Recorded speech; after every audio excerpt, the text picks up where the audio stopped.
जय हिंद स्टूडेंट। तो आज की इस वीडियो में हम पढ़ने वाले हैं एग्जाम्पल्स ऑफ प्रोपोर्शन।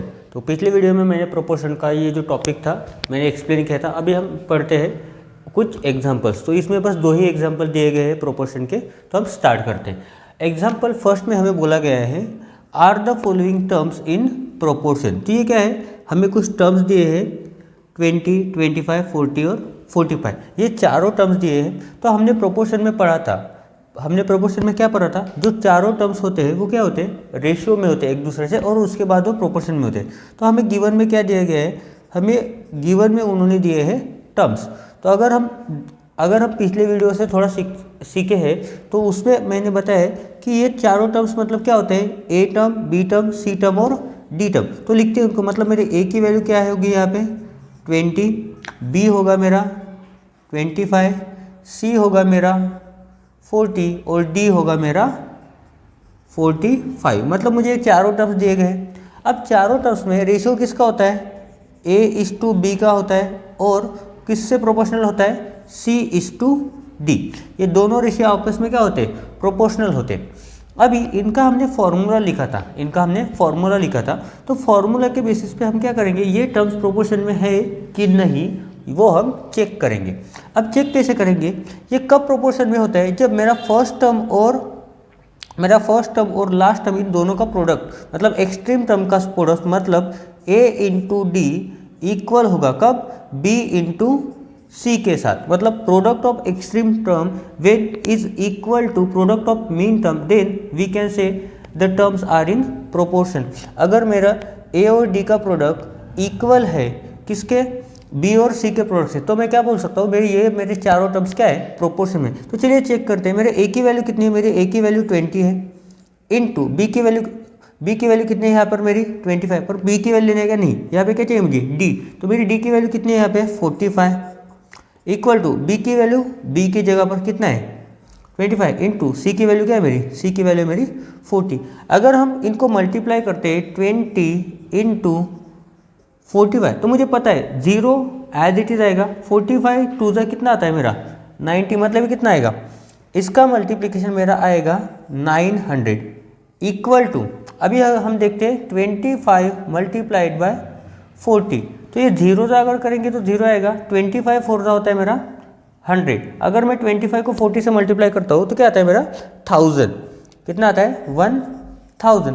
अगर हम देखते हैं इन रेशियोज़ का, हमने जो प्रोपोर्शनैलिटी रेशियोज़ लिए था उनका क्या है, आंसर क्या है, एक का आया 900, प्रोडक्ट ऑफ एक्सट्रीम टर्म आया मेरा 900 और प्रोडक्ट ऑफ मीन टर्म आया मेरा 1000। अगर हम देखते हैं तो 900 इक्वल टू 1000 नहीं होता, ये क्या होता है, नॉट इक्वल होता है।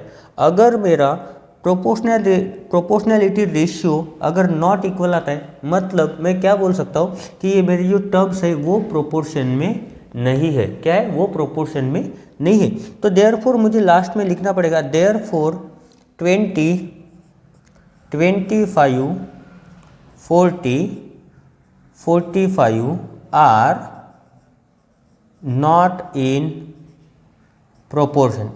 इन प्रोपोर्शन। ठीक है, तो ये हो गया हमारे फर्स्ट एग्जाम्पल का आंसर। उसके बाद हम आगे बढ़ते हैं एग्जाम्पल नंबर 2। एग्जाम्पल नंबर 2 में क्या बोला है, if 45, 25, x and 5 are in proportion then find the value of x। अभी उन्होंने क्या बोला है, वो ऑलरेडी ये जो टर्म्स है, ये चारों टर्म्स क्या है, ये सभी टर्म्स क्या है, ऑलरेडी प्रोपोर्शन में है। मतलब ये क्या है, इनका मल्टीप्लिकेशन A:D इक्वल है किससे, B:C से। तो हम क्या कर सकते हैं, हमें इसका वैल्यू फाइंड आउट करना है, किसका, x का वैल्यू फाइंड आउट करना है। तो लिखते हैं गिवन में क्या बोला है उन्होंने, गिवन में चारों टर्म दिए। तो कंसिडर करते हैं, फर्स्ट टर्म का हमारी क्या होती है, a इज इक्वल टू कितना है मेरा 45, b इज इक्वल टू कितना है मेरा 25, c इज इक्वल टू कितना है मेरा x और d इज इक्वल टू है मेरा 5।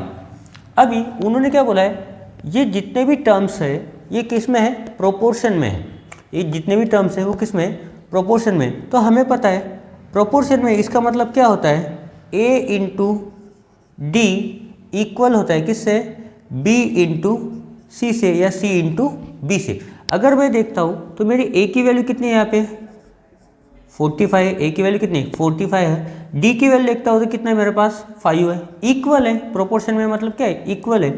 बी की वैल्यू कितनी है मेरे पास 25 और सी की वैल्यू अगर देखता हूँ तो ये है मेरा एक्स।